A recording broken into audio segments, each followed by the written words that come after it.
बच्चों, उम्मीद करता हूँ अब आपको फॉर्मल लेटर लिखने में कोई दिक्कत नहीं आ रही हो।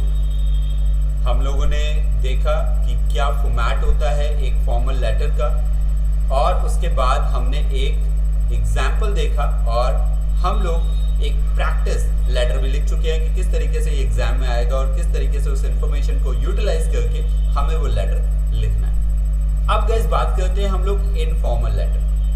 तो इनफॉर्मल लेटर क्या होता है? An informal letter is a letter that is written to a friend, family members, a close relative और any individual who is close to you, यानी जो आपके करीबी है, ऐसे लोगों को हम लोग इनफॉर्मल लेटर लिखते हैं। और ये जो लेटर होता है ये पर्सनल मैनर में लिखा जाता है, ये फॉर्मल लेटर की तरह नहीं लिखा जाता, इसमें थोड़ा सा हम लोग परिवर्तन करते हैं। और किन चीजों के लिए हम लोग इनको लिखते हैं?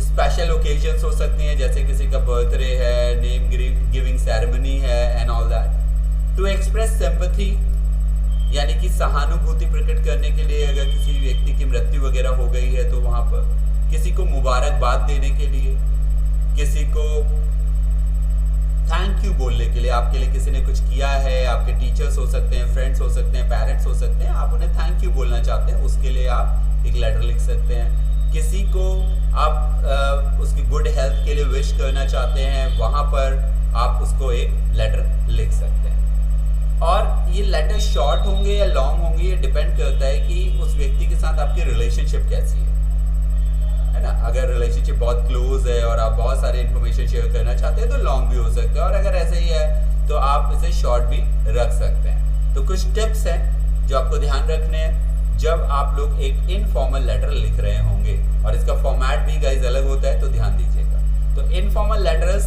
Always contain questions asking about the person's well-being, like how are you doing, hope you are doing well, और उन लोगों के बारे में भी जो उससे जुड़े हुए हैं, उसके दोस्त हो सकते हैं, परिवार वाले हो सकते हैं।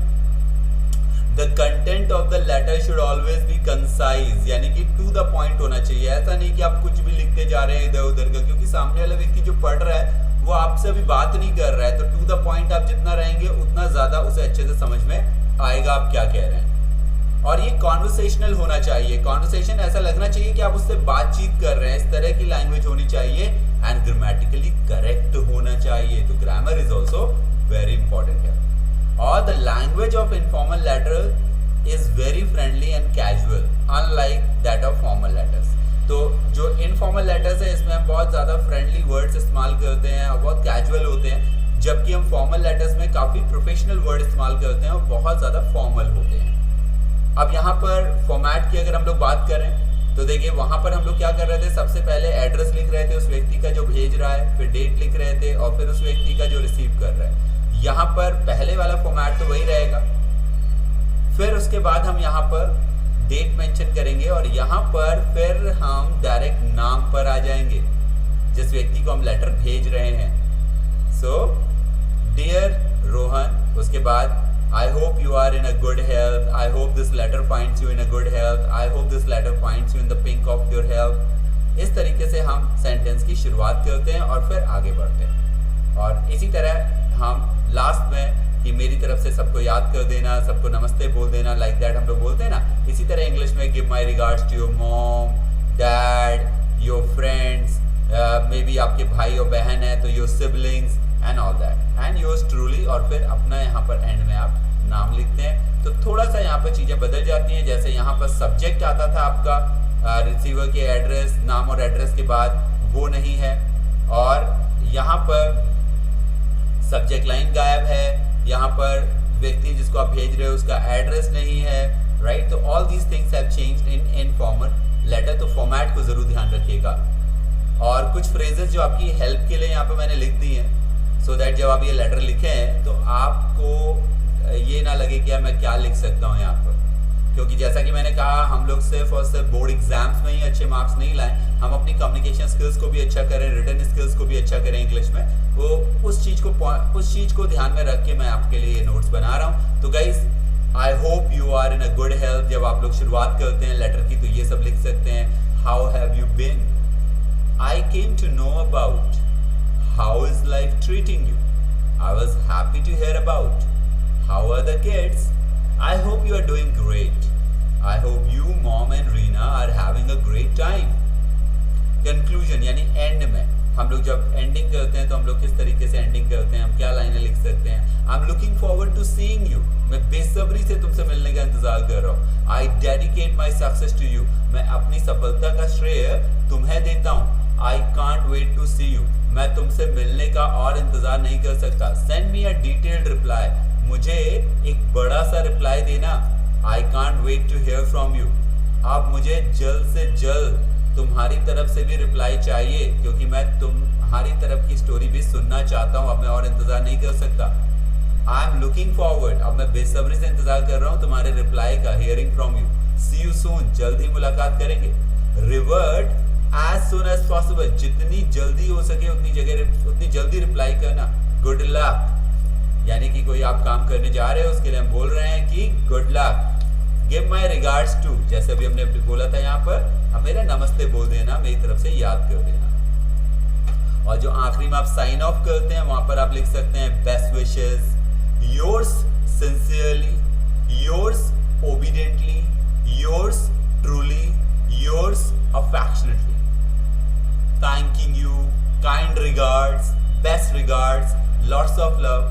Depending upon how close you are to that person and what is your relationship with the person, उस हिसाब से आप यहाँ पर साइन ऑफ के लिए कॉम्प्लीमेंट्री क्लोज यूज कर सकते हैं. आई होप गाइस समझ में आ रहा होगा आपको. चलिए अब एक एग्जाम्पल देखते हैं. कह रहा है write a letter to your friend Riya on recovering from illness. अपनी फ्रेंड रिया को एक लेटर लिखो क्योंकि वो क्या हुई है, एक बीमारी से ठीक हुई है. And express your worries. और अपनी चिंता व्यक्त करो. And send greetings to her. और उसे ग्रीट करो. ठीक है. तो देखिए हमने क्या करा, हमने यहाँ पर सबसे पहले एक एड्रेस लिख दिया, क्योंकि यहाँ पर क्वेश्चन में देखिए एड्रेस नहीं दिया है तो हमने अपने मन से लिख दिया. फिर हमने डेट लिखी और फिर हमने जिस व्यक्ति को लेटर लिख रहे हैं उसको एड्रेस किया सैल्यूटेशन के साथ. तो डियर रिया. उसको क्या था, उसको इलनेस से रिकवरी हुई है, राइट. तो हमने कहा आई hope you.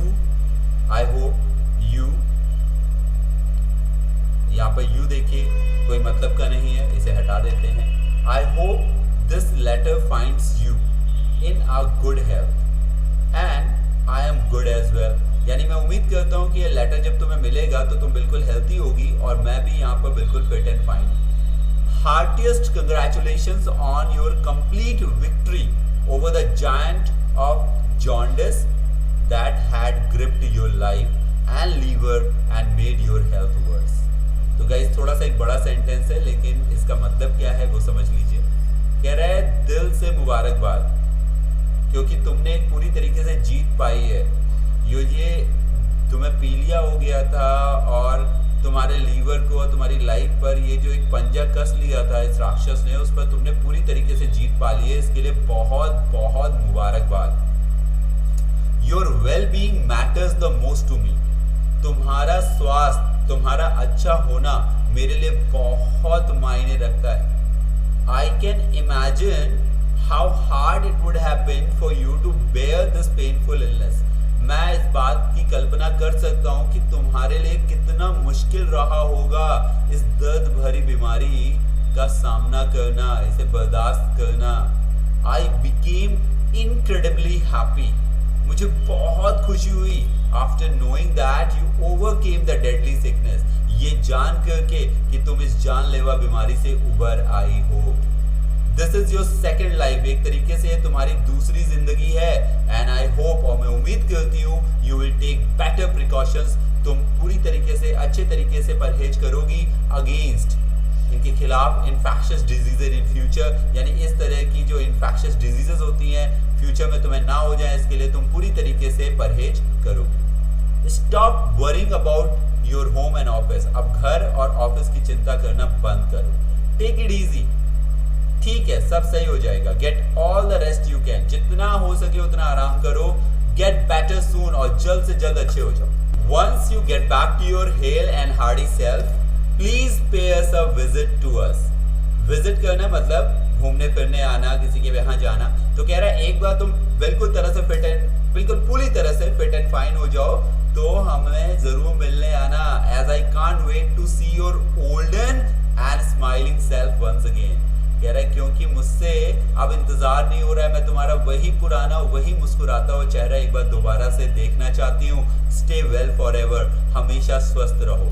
My blessings are always with you dear friend. मेरा आशीर्वाद हमेशा तुम्हारे साथ है मेरे प्यारे मित्र।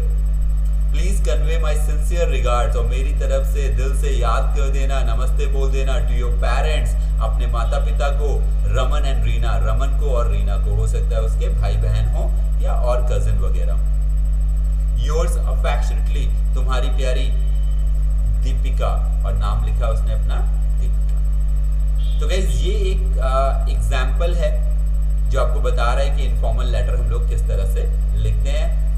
इसके बाद अब हम लोग देखेंगे कि एग्जाम में किस तरह का इनफॉर्मल लेटर लिखने के लिए आता है और हम उसको किस तरीके से प्रैक्टिस करेंगे, किस तरीके से लिखेंगे, सो दैट कि एक भी नंबर इधर का उधर ना हो और उसके साथ साथ हमारी रिटन और वर्बल कम्युनिकेशन स्किल्स भी बेटर हो। तो आई होप गाइस आपको ये वीडियोस पसंद आ रहे होंगे, आपको ये सेशंस पसंद आ रहे होंगे। तो चैनल को अगर अभी तक आपने सब्सक्राइब नहीं किया है तो तुरंत कर दें, और कमेंट करना, कमेंट करके बताना कि आपको ये सेशंस कैसे लग रहे हैं, आपको कितना समझ में आ रहा है, बिल्कुल मत भूलिएगा।